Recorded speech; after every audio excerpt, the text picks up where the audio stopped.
How high would a Blox's character scale? If you guys don't know what I'm talking about, I'm talking about power scaling. Power scaling is basically just seeing how high a character or a person or anything real fictional would be in real life. Like, can they destroy a city block? How fast are they? Etc. I'm going to see how high a max level, like myself, 30 mil, could possibly scale. The creator already did this. I'll put his channel link and the video link in the comments below. But I could have just taken his estimates, re-estimated them to see like the recent things, and called it a day. But my goal for this is to actually push the power scaling as far as it can go. If you guys have ever done power scaling, people often exaggerate characters' feats, just upscale them. So that's what I'm going to be doing with us. All of it will still be technically reasonable, but I intend to make us as high as humanly possible to scaling. So let's get right into it. Starting off with speed scaling, we're going to take it pretty simply. We're going to use light F as a baseline for speed of light. What about compass? Compass? That feature's never existed in the game. I'm pretty sure it's always just been that light flight is the speed of light. So, assuming we're taking light flight at the speed of light, we are already faster than light in terms of flight speed. Dragon's F flight, Dragon's not only F flight but also base flight is much faster than light flight F if you're diving down at max speed. Kitsune's run combined with pilot helm is several times faster than speeding light, so not only travel speed and flight speed are also faster than light, but attack speed's also light speed, as you can fire beams of light in many different attacks. That's also faster. A bunch of different things. Those are come close to speed of light. Again, yes, I know there's the meter system, but I'm not going to take it off here. Even if you're taking not light F as speed of light, light C as speed of light, you're still very close to it, which scales us to massively high relativistic speeds. Next thing is probably going to be reaction speed. Our reaction speed is actually, even if you do not, if you downplay light F, it's still faster than light. Not only are we able to dodge attacks without even like processing them, but also we are not only able to dodge. Probably some more prominent feats are dodging light Z, dodging light V, which is literal beams of light falling from the sky. You can dodge. You can easily dodge as many light C's as possible. Light is probably going to be the one thing that probably messed up this power scaling the most. I'm just going to give you guys that fair warning right now. But also, some other probable mentions are you're able to dodge God Human Z, which is a gazillion punches. Dark Blade Z, 1,000 slashes, which is, if we're assuming it's 1,000 slashes, which also will go into attack speed later. That will be very prominent, as we're able to easily dodge that without even trying. Instinct is a big thing into our hacks, seeing how we're able to, the attacks we can dodge are moving most likely faster than the speed of light. We're also able to see the attack before they even launch it by which weapon they're holding in Instinct V2. That is especially important to our power scaling. And the final thing is going to be the, not only reaction speed but also perception speed. I actually don't think perception speed is going to be that fast, as when we see the attack, it has already left the hand of the user, so that means it can't be light speed because we perceive it before the light has reached us. Unfortunately, it still does. We can see it as soon as it leaves our hand, which probably scales us to hypersonic if I had to guess, but that's a whole different thing. Light speed is probably the easiest thing to categorize, mainly because of light. Just a little side note, you could probably categorize this even more thanks to held Z move for gravity, if you assume that's a black hole and you're outrunning a black hole with like Mink and Kitsune, but I'm not going to include that because we don't definitely know it's a black hole. It's just a strong gravitational force. Restraint scaling is a bit weird because I'm totally new for power scaling, but I take it as however high the scale is, that ability to destroy that set thing. So if they're island level, they can destroy an island. it's a bit weird with Blox fruits, seeing how their islands aren't totally up to size. Some islands are bigger than others.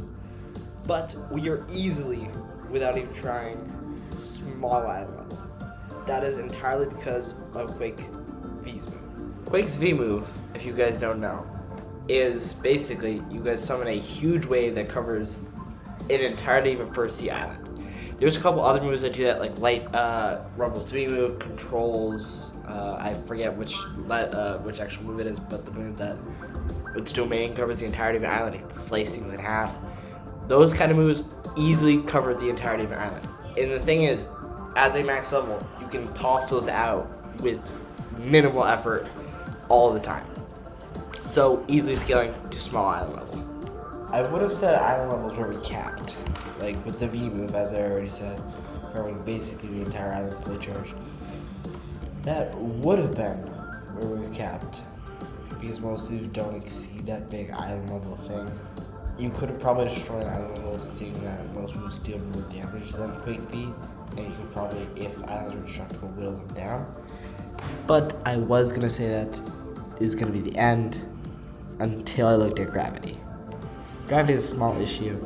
Its V move is already probably large island level, seeing how you summon a meteor from the sky. But the charged V move is actually where we get it scaled much higher. Gravity's V move is kind of similar to its original V move, but it's charged. Basically, what happens when you not only split apart part of the moon, which is already ridiculous and scales you to small moon level at least, but then you rain down the meteor shards. As you can see, you can even see the small gravitational pull from the atmosphere. These chunks could probably destroy a continent or at least a country. So this solidifies us as at least large country level. Wrapping up the attack sections, there's just a couple things I wanted to mention. I'm not counting, as I said before in the speech, I'm not counting Hell's gravity C as an actual black hole, or else it would absorb all the targets instead of pressing the thingy and exploding them out. Neither am I counting the Tap Z move, as it's probably just a high gravity mass. You could interpret it as that. I'm also not interpreting any anime towards One Piece, like Whitebeard shifting the tectonic plates or something, or many of those other things that are only anime, since Blox is trying to move away from One Piece. That's basically it for the attack section. We've included were possibly small moon at the most, and then if you're counting Hell Z move, probably low continental to high continental.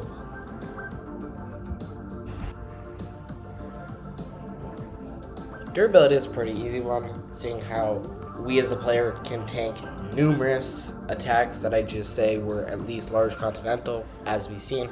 That makes us probably large continental, maybe small moon. I just wanted to point some more things out.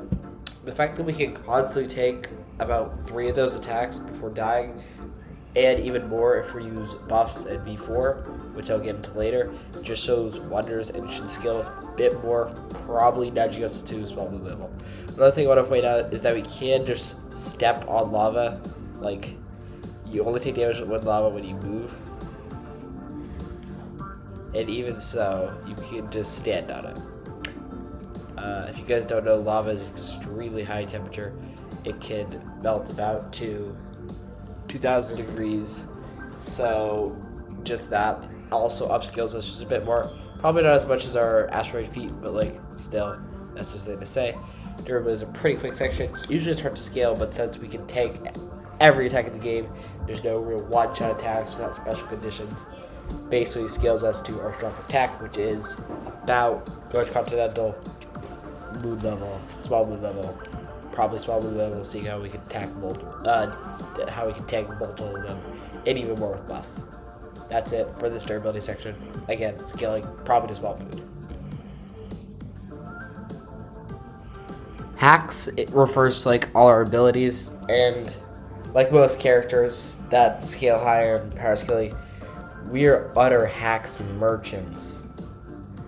Not only can we, first, I'm starting off strong, we can just jump timelines, assuming each server is a different timeline in a different universe. It is in an infinitely large universe, and it is in a hyperverse because it doesn't have 1,000, which is qualified. Look at the battle wiki. I'm entirely new to this, guys. I was also thinking, not only do we have infinite ammo, by the way, for like any gun, which takes no energy, so we're just creating this matter out of thin air, but one's like sanguine. That's just reality creation without any uses of any energy. Even when we do create stuff using energy, it's ridiculous. Like Dimensional Rift, for example. We just created a pocket dimension using a bit of energy. Guys, what are we doing here? That's how we get into it. We have elemental we can change it to elements, we have teleportation, we have increases speed, durability, strength using different fruits. To name a few, transformations, size increase, healing, gravitational pull, just a bunch of stuff, guys. Like, this is ridiculous. Manipulating elements, again. The fruits just give us a bunch of versatility. In our backpack, we can hold any number of items, including potions, which does give us more abilities, including visibility, a bunch of different other stuff. The accessories give us even more buffs. Enchants, again, all these things are just adding to our strength and just scaling us higher. I don't think it's going to push our scaling past that, but the fact that our hacks are so high and then we can just jump timelines at will says something. That's at least universal level hacks, mainly because our ability to just instantly jump timelines. I don't know if it's technically universal, but our hacks are very strong. We have numerous abilities, near infinite energy and HP regeneration, as well as infinite storage, as it seems. This is just very good hacks, like the Relevancy League. There's not much else to say, but I'll get into one more thing before we go. It is our upscales. Technically, we upscale other creatures in this universe. But what I focus on is not only, well, there's Tyrant, No King, which are massive bosses that technically people could solo on their own if they had the right setup for No Prince. But the most important one is Leviathan. If you don't know, Leviathan actually freezes the ocean over. That's incredibly important because it's a very hard thing to do. It requires a massive amount of energy, at least country level energy. So the fact that someone can soul Leviathan and take all of its attacks scales our attack at least to country level, and or at least large country level, and our durability as well. These just say stuff for us. The upscales. Technically, we could beat Indra, which is a god, but like gods don't really mean much in this world. And I don't really know the great classification of Indra. One more thing I want to say for upscales is, if you've killed an admin before, you know they have infinite HP, which technically means they could have boundless strength by having infinite attack. The fact that we can kill them kind of upscales us a bit, but I'm not really focused on that since technically it's part of the game's code. That's basically it. For final conclusions, we're going to say speed, mostly faster than light. Attack is going to be large continental to small moon level. Durability is large continental, small moon level, probably higher in the small moon level ranges since we can take all those attacks. Hacks, numerous amounts of hacks that give us at least planetary level with all the hacks we have. And upscales also just pushes that even more. If you guys want to debate me in the comments and say, hey, you missed 1 kiloton of TNT in those calculations, you're an absolute idiot, I would actually love that, because I'm not great with power scaling, and I actually, if you guys are a power scaler and you want to like debunk this, please do. I actually am curious about this topic and want to know how high we would actually scale in a reasonable sense, our max. So just put it in the comments. If you guys do like content this, I make guides and stuff like this, probably some more fun stuff. So if you're this far into the video, consider subscribing. Thank you all for watching. Have a nice day.